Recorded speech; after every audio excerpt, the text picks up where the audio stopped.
Shrimati കവർണിസ madam. അവിടെ നിന്നും തൻ്റെ നിസ്സഹായതയെ പിടിച്ചുകൊണ്ട് പലരും അതിലേക്ക് ഊന്നിക്കൊണ്ട് ദുരുപയോഗം ചെയ്യാൻ പോകുന്ന കാര്യവും നമുക്ക് കാണുന്നുണ്ട്. ഏജ് വൈസ് ക്രോഡീകരിച്ചിട്ടൊക്കെ നമുക്ക് പറ്റുന്ന ആൾക്കാരെ തുടർ വിദ്യാഭ്യാസത്തിലേക്ക്, അതുപോലെ പുനർവിവാഹം താല്പര്യപ്പെടുന്നവർക്ക് ആ രീതിയിൽ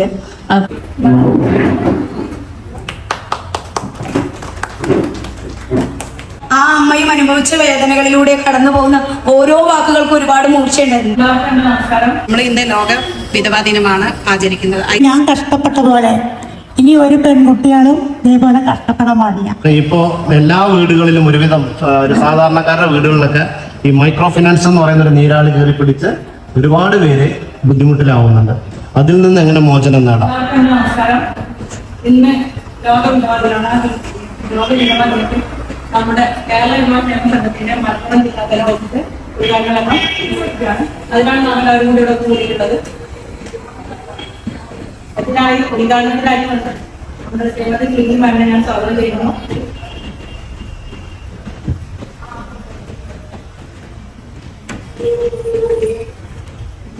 അധ്യക്ഷ സ്ഥാനം വഹിക്കുന്ന ശ്രീമതി വസന്ത മാഡത്തിനെ ഞാൻ സ്വാഗതം ചെയ്യുന്നു.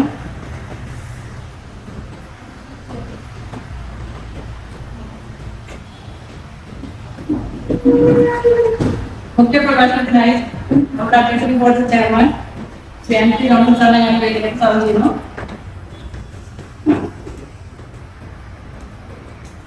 മുഖ്യ അതിഥികളായിട്ട് എത്തേണ്ടിയുള്ള കുഞ്ഞാലിക്കുട്ടി സാഹിബും മംഗളമുടി അതിസാഹിബും ഇന്ന് ഇലക്ഷന്റെ കാരണങ്ങളെ വിജയിപ്പിക്കുക. അതിന് മുന്നേ ആശംസകൾ അടുക്കാനായിട്ട് വരാൻ നിന്ന മുനിസിപ്പൽ ചെയർമാനും ഇതിന്റെ സ്റ്റാൻഡിംഗ് കമ്മിറ്റി ചെയർമാനും അവരും പറഞ്ഞില്ല.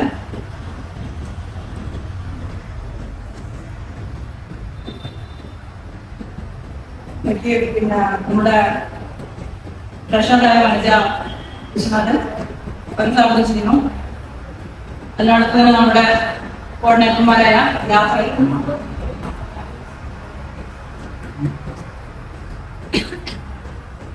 സുബൈദ, അഷ്റഫ് എന്നിവരെ ഞാൻ വേദിയിലേക്ക് സ്വാഗതം ചെയ്യുന്നു. അതിനോടൊപ്പം തന്നെ നന്ദി പ്രകടനത്തിനായി സംസ്ഥാന ജനറൽ സെക്രട്ടറി ജോലി ഷാദിനെ ഞാൻ വേദിയിലേക്ക് സ്വാഗതം ചെയ്യുന്നു. അപ്പോ എല്ലാവർക്കും കേരള വിദ്യാഭ്യാസ സംഘത്തിന്റെ സെക്രട്ടറി എന്ന നിലയിലും എന്റെ പ്രിയപ്പെട്ട എല്ലാവർക്കും ഞാൻ സ്വാഗതം അർപ്പിക്കുന്നു.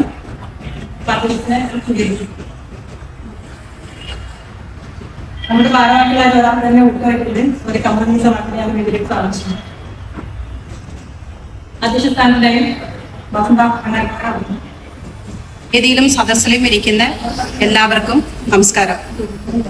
നമ്മൾ ഇന്ന് ലോക വിധവാ ദിനമാണ് ആചരിക്കുന്നത്. അതിൻ്റെ ഒരു ഉദ്ഘാടനമാണ് ഇന്ന്. ഇത് 2019 സ്റ്റാർട്ട് ചെയ്തതാണ്. പക്ഷേ കൊറോണ അങ്ങനെ ഓരോരോ പ്രശ്നങ്ങൾ കാരണം നിർത്തിവെച്ചതാണ്. വീണ്ടും നമ്മുടെ മലപ്പുറം ജില്ലയുടെ ഒരു പ്രവർത്തനമായിട്ട് കോട്ടപ്പടിയിൽ നമ്മൾ തുടങ്ങിയിട്ടുണ്ട്. അതിൻ്റെ ഒരു ഉദാഹരണമാണ് ഇന്ന്. നമ്മൾ സ്ത്രീകളെ ഒരുപാട് അതായത് വിധവ എന്ന് പറയും ചെറുപ്പത്തിൽ പ്രായമായവരും ചെറുപ്പം പിന്നെ കല്യാണം കഴിയാതെ ഇരിക്കുന്ന അങ്ങനെ ഒരുപാട് പേര് അവരെന്ത് ചെയ്യുന്നുള്ള ഒരു വിഷമത്തിലാണ്. എങ്ങനെ ജീവിക്കും, എന്ത് ചെയ്യും, ജോലി സ്ഥലത്ത് പോയാൽ പീഡനം, അങ്ങനെയൊക്കെ ഒരുപാട് പ്രശ്നങ്ങളും കാര്യങ്ങളൊക്കെ ഉണ്ട്. വീട്ടിൽ തന്നെ ഉണ്ട് ഓരോരുത്തർക്കും ഓരോ പ്രശ്നങ്ങൾ. അപ്പോൾ അതിനൊക്കെ തരണം ചെയ്യാനും അവർക്ക് ഒരു മോട്ടിവേഷൻ ക്ലാസ്സും അങ്ങനെയൊക്കെ ഒരു ഇതിലാണ് നമ്മളുടെ ഒരു വിധവാ ദിനത്തിൻ്റെ ഈ ഒരു ഉദ്ദേശം. അവർക്ക് എന്താ ചെയ്യാൻ പറ്റുക, അവർക്ക് എല്ലാം നമ്മളെ കൊണ്ട് സഹായിക്കാൻ പറ്റുക എന്നൊരു രീതിയിലാണ് സ്വയം തൊഴിൽ ചെയ്യാനും അതിൻ്റെ ഒരു ഭാഗമായിട്ട് അവർക്ക് പിന്നെ ലോണും കാര്യങ്ങളൊക്കെ ശരിയാക്കി കൊടുക്കാനും ശരണ്യ പദ്ധതിയിൽ ഉൾപ്പെടുത്തി അവർക്ക് വാങ്ങിക്കൊടുക്കാനും ഒക്കെയാണ് നമ്മൾ ആ ഉദ്ദേശം വെച്ചിട്ടുള്ളത്.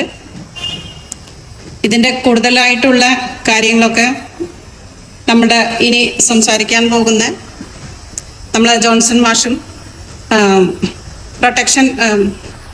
Women's protection officer P Shruti അവരുടെ പറയും. ഉദ്ഘാടനത്തിനായി നമ്മൾ ശ്രുതി നടത്തിയിരിക്കുന്നു.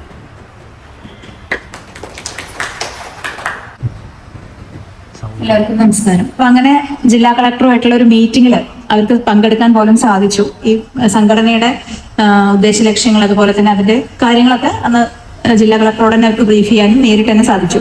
അപ്പൊ എനിക്ക് പറയാനുള്ളത്, ഇങ്ങനൊരു ഓഫീസ് തുടങ്ങി വനിതാ ശിശു വികസന വകുപ്പിന്റെ കയ്യിൽ ഏകദേശം ഒരു 1.5 ലക്ഷം വിധവകൾ ഈ ജില്ലയിലുണ്ട് എന്നുള്ള ഒരു ഡാറ്റ ഉണ്ട്. അപ്പൊ അതിനെ ഏജ് വൈസ് ക്രോഡീകരിച്ചിട്ടൊക്കെ നമുക്ക് പറ്റുന്ന ആൾക്കാരെ തുടർ വിദ്യാഭ്യാസത്തിലേക്ക്, അതുപോലെ പുനർവിവാഹം താല്പര്യപ്പെടുന്നവർക്ക് ആ രീതിയിൽ, കൂടാതെ സ്വയം തൊഴിൽ കണ്ടെത്താൻ ഇപ്പോൾ ഒറ്റയ്ക്കോ അല്ലെങ്കിൽ കൂട്ടമായിട്ടോ സ്വയം തൊഴിൽ കണ്ടെത്തുന്നതിന് കുടുംബശ്രീയുടെയും ഒക്കെ മറ്റ് പരിപാടികളുണ്ട്. അപ്പൊ അതിലേക്ക് നമുക്ക് നമ്മുടെ ബെനിഫിഷ്യറീനെ ഈ ഒരു സംഘടന വഴിയും കൂടെ ഇടപെട്ട് കഴിഞ്ഞാൽ കുറച്ചുകൂടെ ആൾക്കാർ അതിലേക്ക് വരും. സംഘടനയെ പറ്റിയിട്ടായാലും ഓരോ വകുപ്പും നടപ്പിലാക്കുന്ന സ്കീമുകളെ പറ്റിയിട്ടായാലുള്ള എല്ലാ അവബോധവും ഇത്തരം ബെനിഫിഷ്യറിക്ക് എത്തട്ടെ എന്നും ഈ അവസരത്തിൽ ഞാൻ ആശംസിക്കുകയാണ്. എന്തായാലും കേരള വിധവാ ക്ഷേമ സംഘത്തിന്റെ മലപ്പുറം ജില്ലാതല ഓഫീസിന്റെ ഔദ്യോഗികമായ ഉദ്ഘാടനം എന്നിൽ എത്തിച്ചേർന്നതാണെങ്കിലും വളരെ സന്തോഷപൂർവ്വം ഉദ്ഘാടനം നിർവഹിച്ചതായി അറിയിക്കുന്നു. കൂടാതെ ഈ ഓഫീസിന്റെ തുടർന്നുള്ള പ്രവർത്തനങ്ങൾക്ക് വകുപ്പിന് കഴിയുന്ന എല്ലാ സേവനങ്ങളും അങ്ങോട്ടും ഇങ്ങോട്ടും ഉണ്ടാവണമെന്നും അഭ്യർത്ഥിക്കുന്ന എല്ലാവർക്കും നന്ദി, നമസ്കാരം. എല്ലാവർക്കും നമസ്കാരം. ജീവിതത്തിൽ ഒറ്റപ്പെട്ടു പോയ സമയത്ത് ഇതേമാതിരി നമ്മുടെ ജീവിതം ഉണ്ട്. ഒരു സുപ്രഭാതത്തിൽ നമ്മൾ ഒറ്റപ്പെട്ടപ്പോൾ ആരും ഉണ്ടായിരുന്നില്ല. ഞാൻ ഈ കാണുന്നത് നമ്മൾ ഒറ്റപ്പെട്ട് വന്ന ആൾക്കാരാണ് അല്ലേ? അപ്പൊ ഒറ്റപ്പെട്ട് വന്നപ്പോ ഒരു മനുഷ്യനില്ലാത്ത ഒരവസ്ഥയിലേക്ക് എത്തി. ഞാൻ നമ്മുടെ ജീവിതം ഒന്ന് പുറകിലോട്ട് തിരിച്ച് അധിക സമയമൊന്നും എടുക്കാതെ വയ്ക്കാം. നമ്മളെ ജീവിതത്തിലെ ഒരു കല്യാണം എന്ന് പറയുന്ന ഘട്ടം കഴിഞ്ഞു വന്നപ്പോൾ, ആ വിവാഹം നല്ല സുദിനമായ മനോഹരമായ ദിവസം കഴിഞ്ഞു വന്നപ്പോൾ ഒരുപാട് അനന്തവിഹായസിൽ പറന്നുയരുന്ന പക്ഷിയായിട്ട് നമ്മൾ പറന്നു. സന്തോഷത്തിന്റെ ദിവസങ്ങൾ അത് കഴിഞ്ഞു. ഒരു ദിവസം നമ്മളെ ഇരുന്ന് ഒരു ഭാഗം നഷ്ടപ്പെട്ടു പോവാൻ. പക്ഷിക്ക് ഒരു ചിറക് പോയാൽ എന്താണ് സംഭവിക്കുക? പക്ഷം ചേർന്ന് നിൽക്കുന്ന പക്ഷിയുടെ ചിറക് നഷ്ടപ്പെട്ടപ്പോൾ അതിന് നിലനിൽപ്പ് തന്നെ ഇല്ലാണ്ടായി, ശൂന്യമായ ഒരു അവസ്ഥയിലേക്ക് വന്നു. ആ അവസ്ഥയിലേക്കാണ് നമ്മളെല്ലാവരും എത്തിപ്പെട്ടത്. അവിടെ നിന്ന് നമ്മൾക്ക് കിട്ടുന്ന പീഡനങ്ങൾ, മാനസികമായും ശാരീരികമായും ഒറ്റപ്പെടലിന്റെ വേദനകളും എല്ലാം കഴിഞ്ഞു വന്ന് നമ്മൾ മുന്നിലേക്ക് വന്നപ്പോൾ നമ്മൾക്ക് മനസ്സിലായി, നമുക്കൊക്കെ ഒരു ശക്തിയുണ്ട് എന്നുള്ള കാര്യം മനസ്സിലായി. ആ ശക്തി നേടിയിട്ടാണ് നമ്മൾ ഇതുവരെ നമ്മുടെ പിഞ്ചോമനകളെ നെഞ്ഞോട് ചേർത്ത് പിടിച്ച് നമ്മൾ മുന്നിലേക്ക് വന്നു. മുന്നിലേക്ക് വരുമ്പോൾ നമ്മൾ അനുഭവിച്ച പ്രയാസങ്ങൾ വിവരണാതീതമാണ്. ആർക്കെങ്കിലും അത് പറയാൻ പറ്റുമോ? കണ്ണീർ കയത്തിലേക്ക് എടുത്തെറിയപ്പെട്ട ദിവസങ്ങൾ അല്ലേ? നിങ്ങളൊന്ന് തിരിഞ്ഞു നോക്കിയേ, അങ്ങനെ ആയിരുന്നോ? അതോ സന്തോഷകരമായ ദിവസങ്ങളായിരുന്നോ?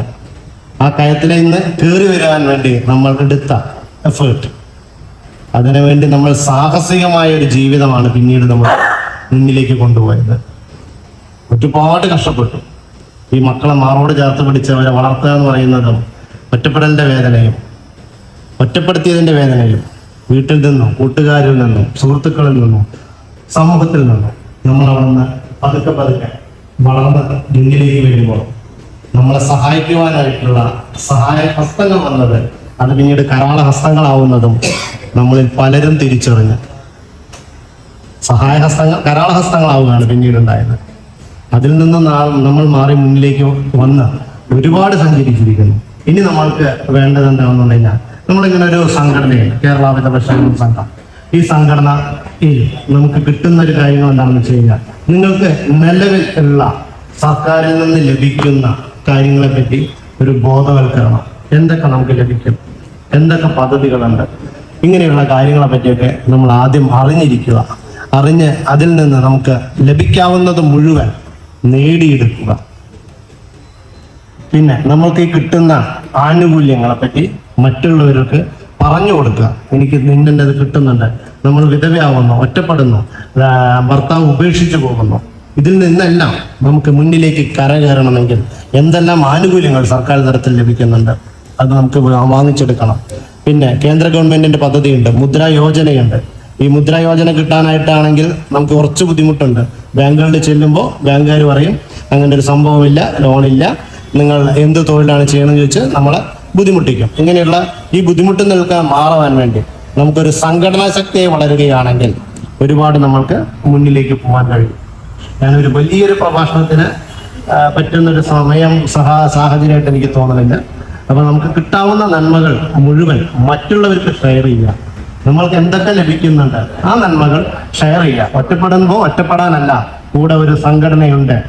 പഴയതുപോലെ പരിരക്ഷ നമ്മൾക്ക് കിട്ടുവാൻ വേണ്ട സഹായങ്ങൾ, നമുക്ക് കിട്ടുവാൻ വേണ്ട കാര്യങ്ങൾ ചെയ്തു തരുന്ന ചേച്ചിമാർ നമ്മുടെ കൂടെയുണ്ട് എന്നുള്ള ബോധ്യത്തോടു കൂടി മുന്നിലേക്ക് പോവുക.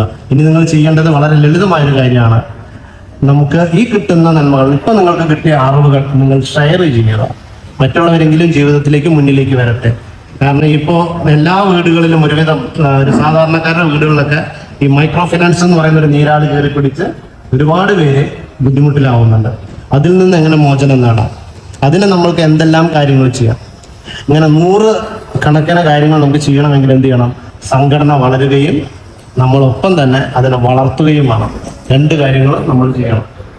ഞാനൊരു വലിയ പ്രഭാഷണത്തിന് മുൻകരുന്നില്ല. നിങ്ങൾക്ക് എല്ലാവർക്കും നമസ്കാരം. ഇനിയെങ്കിൽ നമ്മൾ അടുത്ത എല്ലാവരും കൂടി ചേർന്ന് ഒരുമയോടുകൂടി നിന്ന് വിജയിപ്പിക്കുക. നന്ദി, നമസ്കാരം.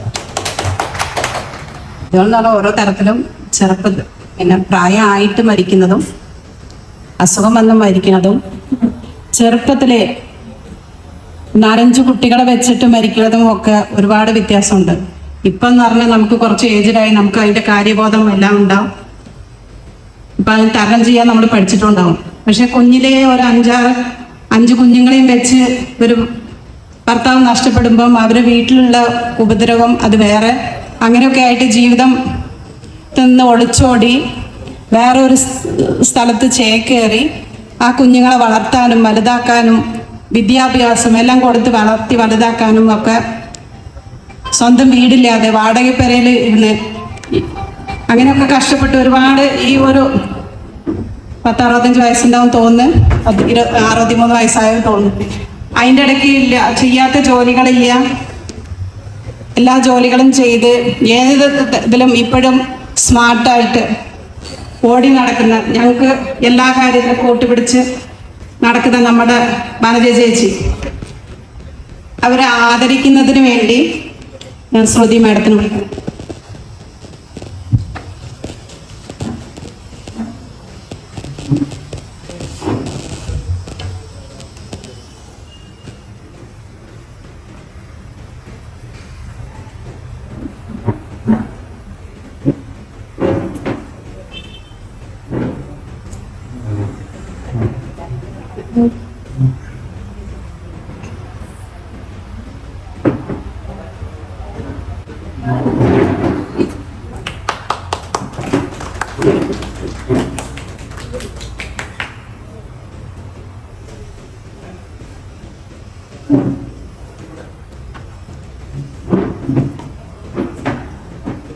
ഒരു മിനിറ്റ് ഏറി സംസാരിക്കുകയാണ്.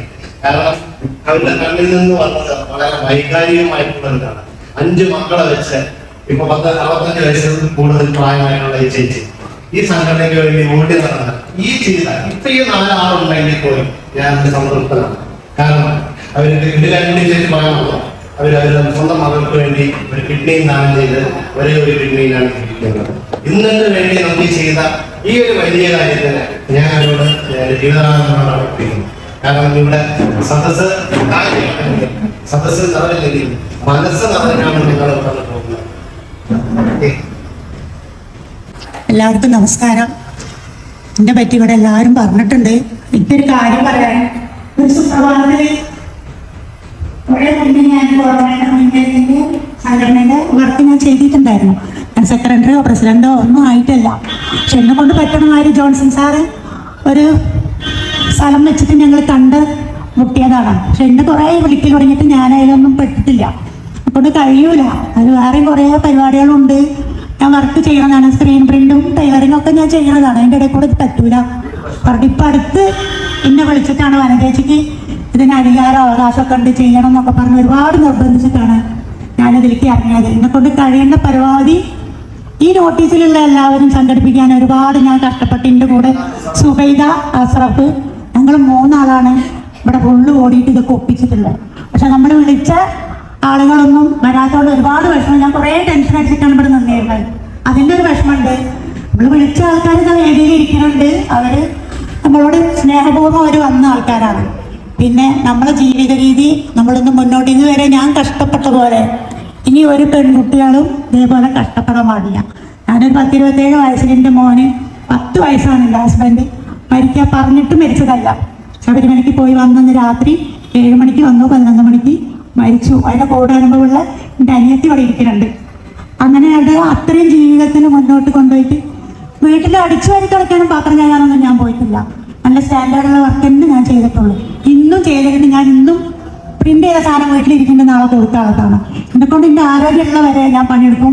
എങ്ങനെയോ കഷ്ടപ്പെട്ട് 4 കുട്ടികളെ പഠിപ്പിച്ച് അവരൊക്കെ കല്യാണം കഴിച്ച് എൻ്റെ മോനും കൂടി അധ്വാനിച്ചിട്ടാണ് കല്യാണം കഴിച്ചത്.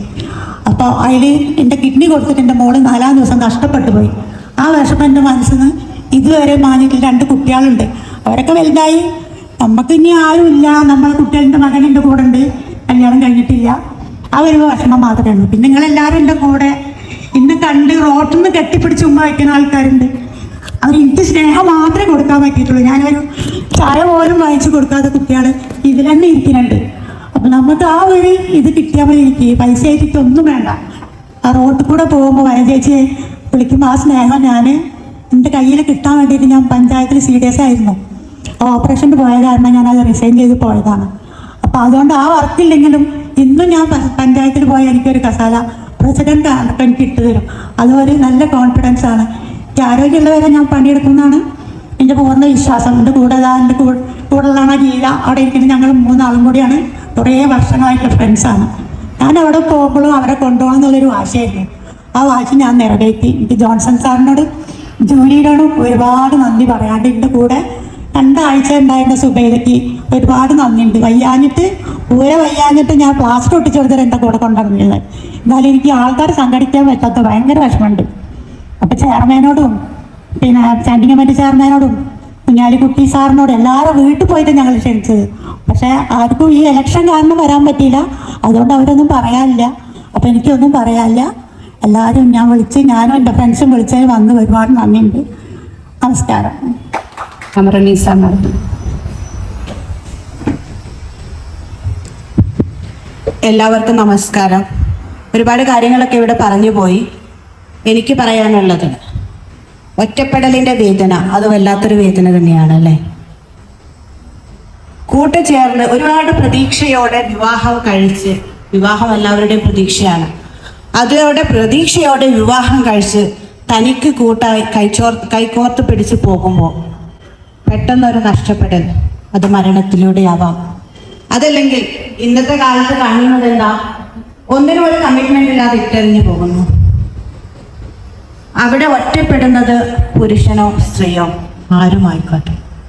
പുതുവഴികൾ, ഇന്നത്തെ കാലഘട്ടത്തിന്റെ ഒരു കാര്യം എന്ന് പറഞ്ഞാൽ പുതുവഴികൾ തേടുമ്പോൾ പുതുമയുള്ള കാര്യത്തിലേക്ക് കൂടെ ചേർത്ത് പിടിക്കേണ്ട ആളുകൾ പോകുമ്പോൾ ഈ സമൂഹത്തിൽ ഒറ്റപ്പെട്ട് തൻ്റെ കുഞ്ഞുങ്ങളെയും നെഞ്ചോട് ചേർത്തുകൊണ്ട് ജീവിക്കേണ്ടി വരുന്ന സ്ത്രീയോ പുരുഷനോ. ഒരു വേള ഒരു ചേർത്ത് പിടിക്കലിന് നിനക്ക് ഞാനില്ലേ കൂടെ എന്ന ഒരു വാക്കിന് വേണ്ടി ഒരു വേള പലപ്പോഴൊക്കെ ആഗ്രഹിക്കും.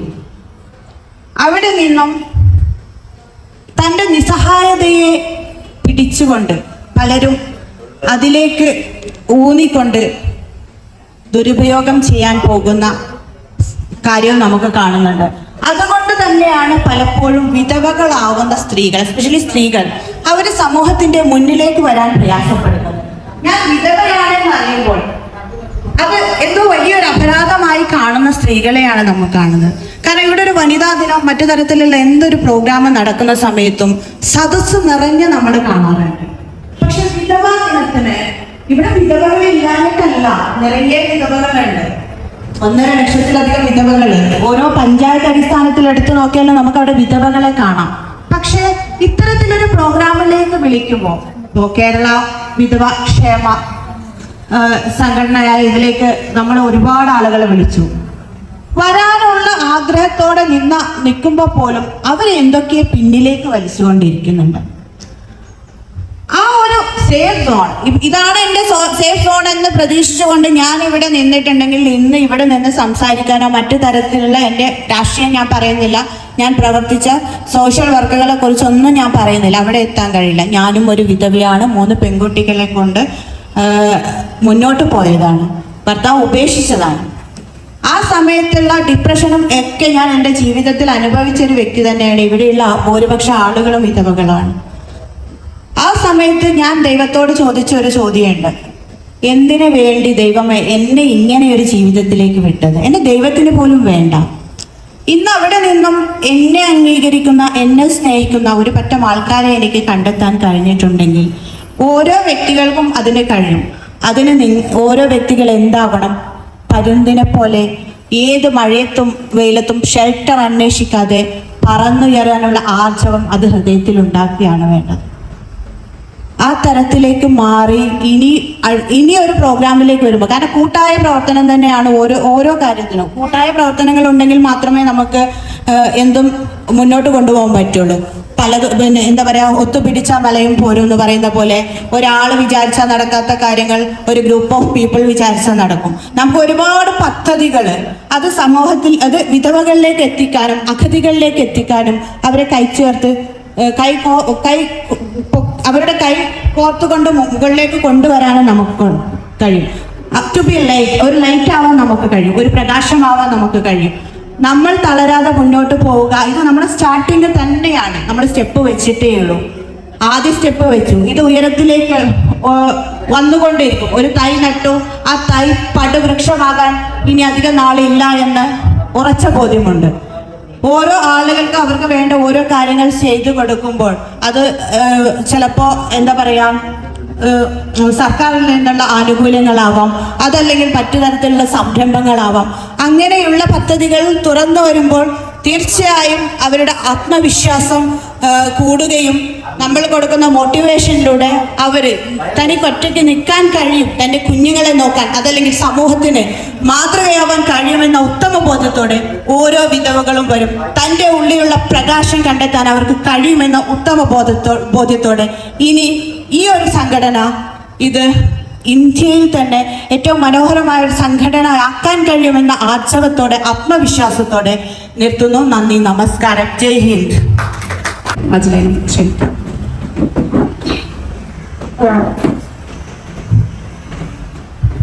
എല്ലാവർക്കും നമസ്കാരം. ആദ്യമായിട്ട് കാണുന്ന കുറെ ആളുകളാണ് ഇവിടെ ഉള്ളത്. ആരെയും എനിക്ക് നേരിട്ടിട്ടോ പരിചയമില്ല. ജോൺസൺ മാഷ് വിളിച്ചു. വിളിച്ച ഇതിന്റെ ഒരു വാട്സപ്പിനകത്ത് ഒരു നോട്ടീസ് വിട്ടുതന്ന ആ ഒരു പരിചയത്തിന്റെ പുറത്താണ് ഞാൻ ഇന്നിവിടെ എത്തിച്ചേർന്നിട്ടുള്ളത്. എന്തായാലും ആളുകളെ സംഘടിപ്പിക്കാൻ പറ്റിയിട്ടില്ലെങ്കിലും അവസാനം ഈ മാഡം പറഞ്ഞ കുറച്ച് വാക്കുകളുണ്ട്.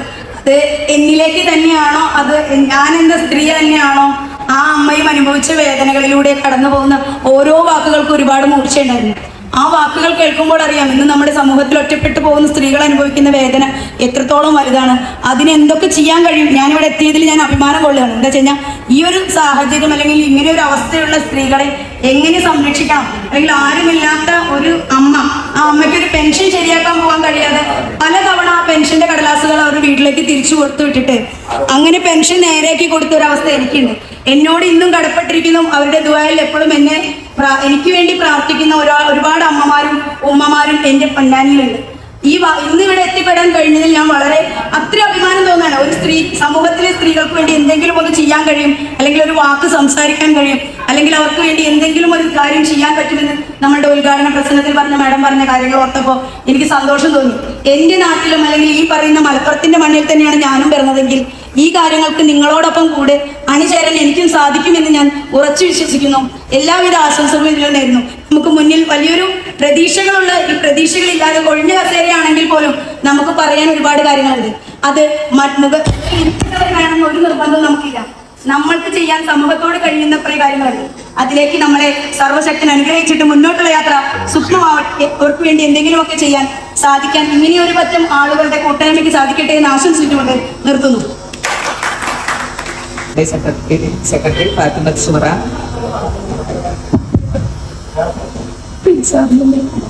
പ്രസിഡന്റ് വസന്ത മാഡം, നമ്മുടെ ചെയർമാനായിരിക്കുന്ന ജോൺസൺ സാർ, പിന്നെ പ്രോഗ്രാം കോർഡിനേറ്ററായ അഷ്റഫ്, ഷാജഹാൻ, ജാഫർ, ശ്രീമതി കബർനിസ മാഡം, എല്ലാവർക്കും നന്ദി പറയും.